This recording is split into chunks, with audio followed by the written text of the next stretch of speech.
কাবাটাই দোয়া কবুলের জায়গা, তার মধ্যে আবার চুম্বুক পয়েন্ট আছে। হ্যাঁ, চুম্বুক পয়েন্ট কি? যেমন 1 নাম্বার হাজারে আসওয়াদ, এটাতে চুমু দিলে গোনা মাফ হয়ে যায়। তারপরে মুলতাজাম, এই জায়গাটায় যারা প্রথম দিকে যাচ্ছেন, ধরেন 10ই মের মধ্যে যারা যাচ্ছেন তারা মোটামুটি খালি পাবেন। খালি পেলে তাও ওই উমরা শেষ করার পরে এইগুলাকে ধরে ধরে আপনারা দোয়া করবেন। তারপরে এই জায়গাটা হলো মুসল্লায়ে জিব্রাইল। হ্যাঁ, ওই যে একটা কিছু ব্রাউন।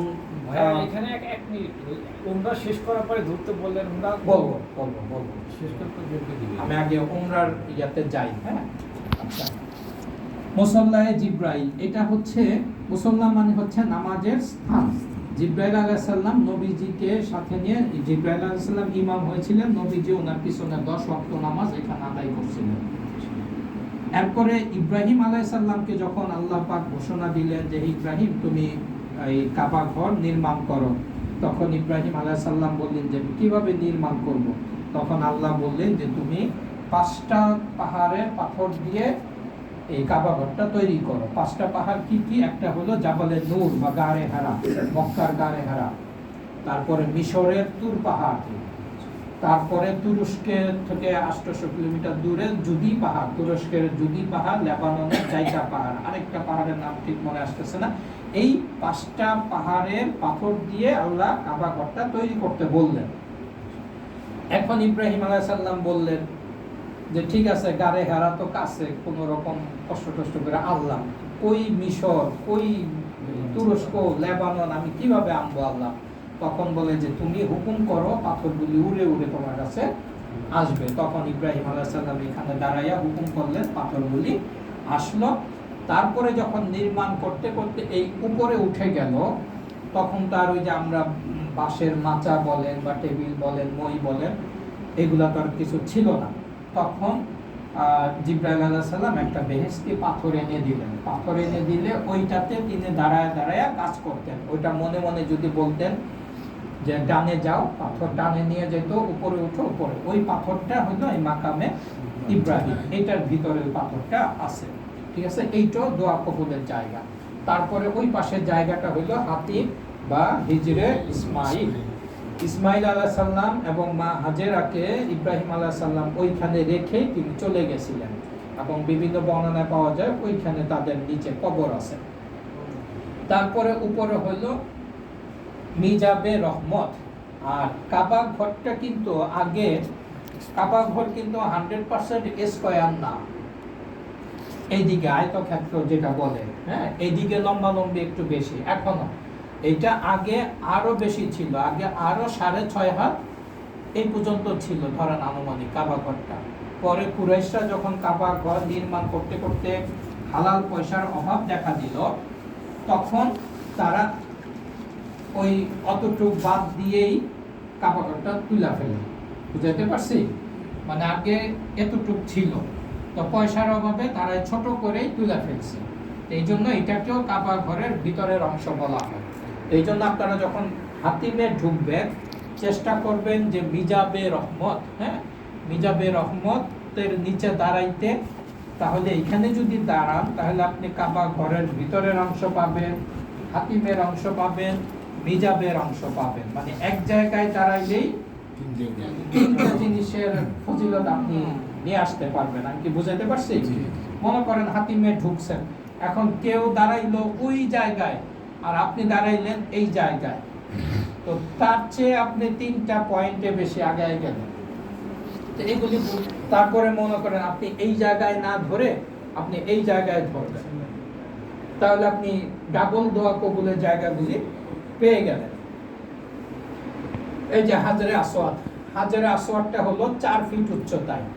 আর আরেকটা জিনিস, এই যে দরজার চৌকাঠটা ঠিক এতটুকু হাইট, এই যে আমি এখন এই মাটির দিকে যেইভাবে ধরতেছি ঠিক অতটুকু হাইট, কিন্তু নিচে একটা সিঁড়ি আছে প্রায় 6 ইঞ্চি লম্বা।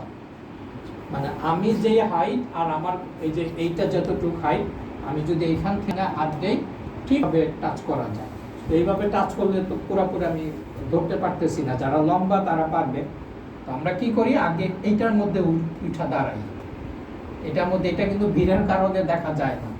আপনারা যেটা করবেন পাটা ঢুকাই দিবেন, পাটাই যেরকম পাটা ঢুকাই দিয়ে এরপরে এইভাবে ধরতে পারবেন।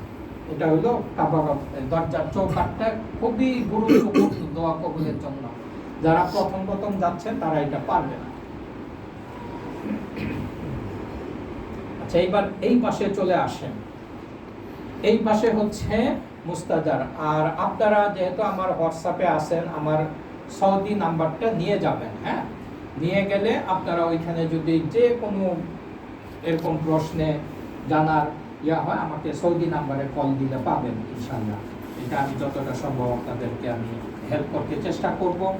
এটা আমি করি সত্যিকার অর্থের। এই যে মনে করেন আজকের আয়োজনটা, অনেকেই আমাকে জিজ্ঞাসা করছে ভাই ফি কত, কারণ অনেক জায়গায় 800 টাকা নেয়, 500 টাকা নেয়, 1000 টাকা নেয়।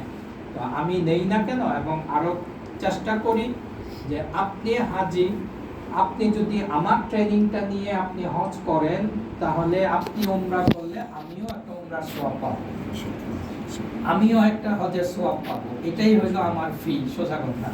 বুঝাতে পারছি? এই জন্য আমি ওই আপনারা যে কোনো সময়, কারণ বাংলাদেশের এজেন্সিগুলো হচ্ছে কি বেশিরভাগই তো ট্রাভেল এজেন্সি, ওরা হজ লাইসেন্স কিনছে, হজে নিয়ে যায়, এইভাবে বেশি ঘাটাঘাটি বা হয়। মুস্তাজার ওই জায়গাটাতে কি ছিল বলতে পারবেন? হাজার আসওয়াদের এরপরের জায়গাটা মুলতাজাম।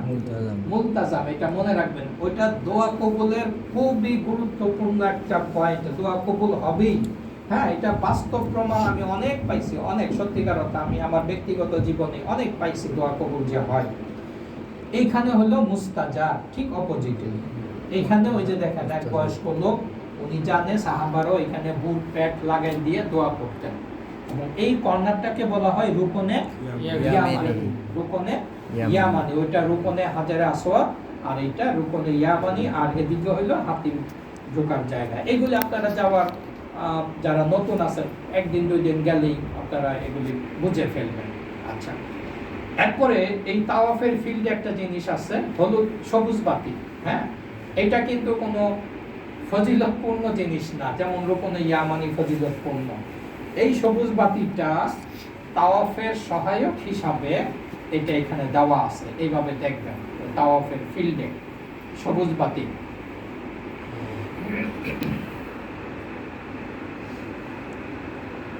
এটার ব্যাখ্যাটা দিচ্ছি। আচ্ছা, ওই যে তাওয়াফের ওয়াজিব 4 নাম্বার কি ছিল কেউ বলতে পারবে? জি, কি? হাজরে আসওয়াদ হাজরে আসওয়াদ থেকে মাশাআল্লাহ, আপনারা খুবই